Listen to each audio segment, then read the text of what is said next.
ഈ കഴിഞ്ഞ ഒക്ടോബർ മാസം 8-ാം തീയതി ഞങ്ങളൊരു വീഡിയോ റിപ്പോർട്ട് പ്രസിദ്ധീകരിച്ചിരുന്നു.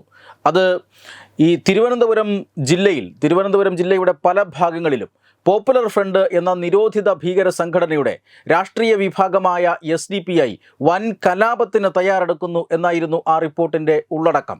അന്ന് തിരുവനന്തപുരം ജില്ലയിൽ നെടുമങ്ങാട് പോലുള്ള പ്രദേശങ്ങളിൽ നടന്ന ചില സംഘർഷങ്ങൾ, ആ സംഘർഷത്തിൻ്റെ പശ്ചാത്തലത്തിൽ ആ സംഘർഷവുമായി ബന്ധപ്പെട്ട ചില വിവരങ്ങൾ ശേഖരിച്ചതിൻ്റെ അടിസ്ഥാനത്തിലാണ് ഞങ്ങൾ അങ്ങനെ ഒരു വിലയിരുത്തലിലേക്ക് എത്തിച്ചേർന്നത്. അതായത് അന്ന് വാർത്താമാധ്യമങ്ങൾ വലിയ പ്രാധാന്യത്തോടുകൂടി ചർച്ച ചെയ്യാത്ത ചില സംഘർഷങ്ങൾ നെടുമങ്ങാടും പരിസര പ്രദേശങ്ങളിലും നടന്നിരുന്നു. അത് CPIM SDPI സംഘർഷമായിരുന്നു. CPM പ്രവർത്തകരും SDPI പ്രവർത്തകരും തമ്മിൽ സംഘട്ടനമുണ്ടാകുന്നു. അതിനുശേഷം പ്രതിഷേധ മാർച്ചടക്കം നടത്തിയിരുന്നു.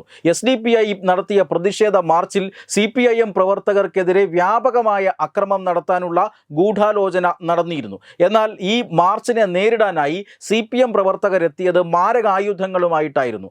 അങ്ങനെ ഈ സ്പെഷ്യൽ ബ്രാഞ്ചിന് അടക്കം ലഭിച്ച റിപ്പോർട്ടിൻ്റെ അടിസ്ഥാനത്തിലാണ് ആ മാർച്ചിനിടെ ചില ഇടപെടലുകൾ പോലീസിൻ്റെ ഭാഗത്തു നിന്നും ഉണ്ടാകുന്നു. അങ്ങനെ വലിയ രീതിയിലുള്ള സംഘർഷം അവിടെ നിന്ന് തൽക്കാലത്തേക്ക് ഒഴിഞ്ഞുപോയിരുന്നു. പക്ഷേ ഈ തിരുവനന്തപുരം ജില്ലയുടെ പല ഭാഗങ്ങളിലും നെടുമങ്ങാട് പോലെയുള്ള മേഖലകളിലെല്ലാം SDPI CPM സംഘർഷം ഇപ്പോഴും നിലനിൽക്കുന്നു എന്ന സൂചനകൾ അന്ന് തന്നെ നമുക്ക് ലഭിച്ചിരുന്നു. അതിൻ്റെ അടിസ്ഥാനത്തിലാണ് നമ്മൾ SDPI ഒരു വൻ കലാപത്തിന് തയ്യാറെടുക്കുന്നു എന്ന വാർത്ത ചെയ്തത്. ആ വാർത്ത അന്വർത്ഥമാക്കുന്ന രീതിയിലാണ് കഴിഞ്ഞ ദിവസം രാത്രി തിരുവനന്തപുരം ജില്ലയുടെ പല ഭാഗങ്ങളിലും അക്രമ സംഭവങ്ങൾ അരങ്ങേറിയത്. അതായത് കഴിഞ്ഞ ദിവസം രാത്രി ഏതാണ്ട് 8-9 മണിയോടുകൂടി തിരുവനന്തപുരത്തെ കാരേറ്റിൽ 2 CPM പ്രവർത്തകർക്ക് മർദ്ദനമേറ്റിരുന്നു. അവരെ നേരത്തെ തന്നെ സ്കെച്ച് ചെയ്ത് മർദ്ദിച്ചത് SDPI പ്രവർത്തകരാണ് എന്ന് വ്യക്തമാണ്. ഇതിൻ്റെ അടിസ്ഥാനത്തിലാണ് ഇതൊരു CPIM SDPI സംഘർഷത്തിൻ്റെ ഭാഗമായി നടന്ന മർദ്ദനമായിരുന്നു. ഇതിന് തിരിച്ചടി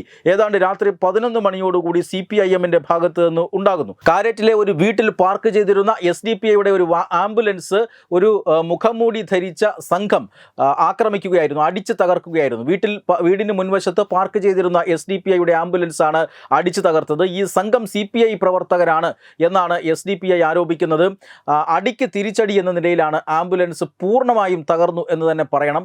ആ രീതിയിൽ SDPIയുടെ ആംബുലൻസ് ആക്രമിക്കപ്പെടുന്നു. ഇതിന് തുടർച്ചയായി കാരേറ്റിൽ നിന്നും ഏതാണ്ട് 10-30 കിലോമീറ്ററിലധികം ദൂരമുണ്ട് നെടുമങ്ങാട്ടേക്ക്. പക്ഷേ ഈ നെടുമങ്ങാട്ട് പാർക്ക് ചെയ്തിരുന്ന DYFIയുടെ ആംബുലൻസ്, അവിടെ ഒരു ആശുപത്രിയുടെ മുൻവശത്ത് പാർക്ക് ചെയ്തിരുന്ന DYFIയുടെ ആംബുലൻസ് കത്തിച്ചാമ്പലാകുന്നതാണ് പിന്നീട് നമ്മൾ കാണുന്നത്.